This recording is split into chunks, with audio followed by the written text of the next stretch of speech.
Mas pinaigting ng Philippine National Police Lingayen ang mga hakbang para sa kaligtasan ng publiko ngayong nalalapit ang pagsalubong sa bagong taon. Ayon kay Police Lieutenant Colonel Junmar C. Gonzales, Chief of Police ng PNP Lingayen, nagsimula na noong Lunes ang pamamahagi ng mga information flyers na naglalaman ng paalala hinggil sa ligtas na selebrasyon, partikular sa mga bata at sa mga hindi pinapayagang bumili at gumamit ng paputok. Bahagi rin ng paghahanda ng PNP Lingayen ang pagde-deploy ng kanilang mga tauhan sa mga ospital sa darating na Desyembre 31 upang tumulong sa mga nurse at doktor sakaling may mangyaring insidente na may kaugnayan sa paputok. Kasabay nito, ipinatutupad ang mga umiiral na batas laban sa iligal na pyrotechnic devices sa pamamagitan ng masusing inspeksyon katuwang ang Regional Civil Security Unit o RCSU. Nauna nang nagsagawa ng inspeksyon ng kapulisan at patuloy na hinihintay ang pagsasagawa ng biglaan at random na operasyon upang matukoy kung may mga individual na nagbebenta ng iligal na paputok.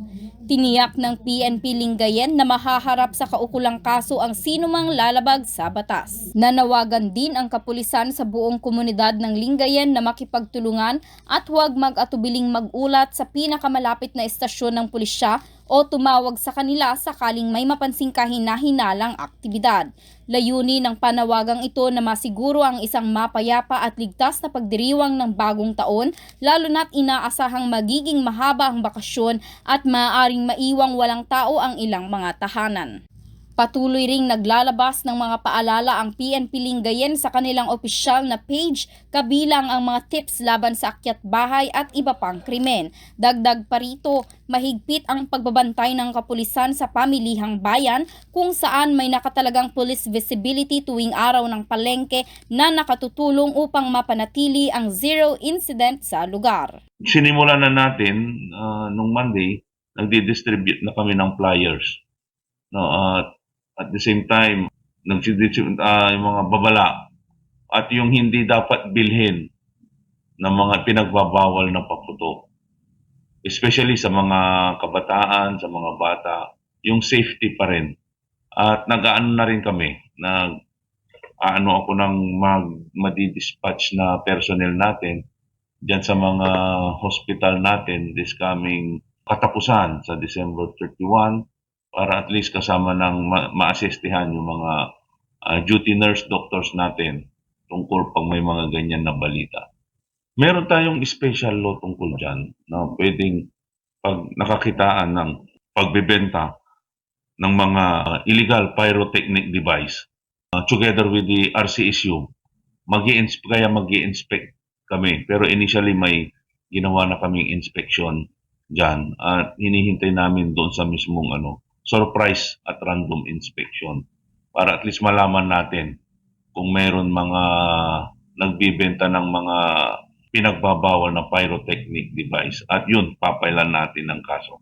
During itong paparapit na New Year natin, again, we ask the full cooperation ng ating mamamayan dito sa bayan ng Lingayen na huwag mahiyang mag-report dito sa police station or tumawag para maasistihan namin kayo ng todo at maging tahimik yung darating na New Year's celebration natin.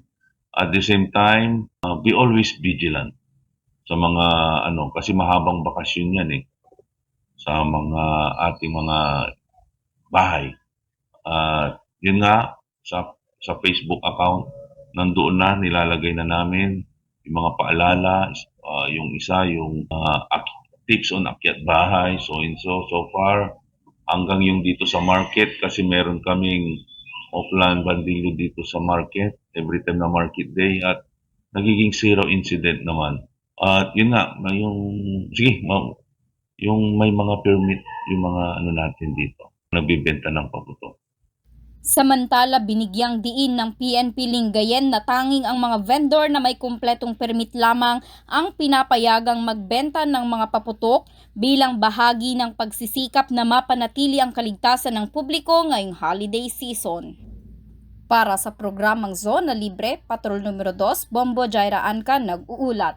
This is Bombo Radio Philippines, the #1 and most trusted source of news and information. Basta Radio, Bombo!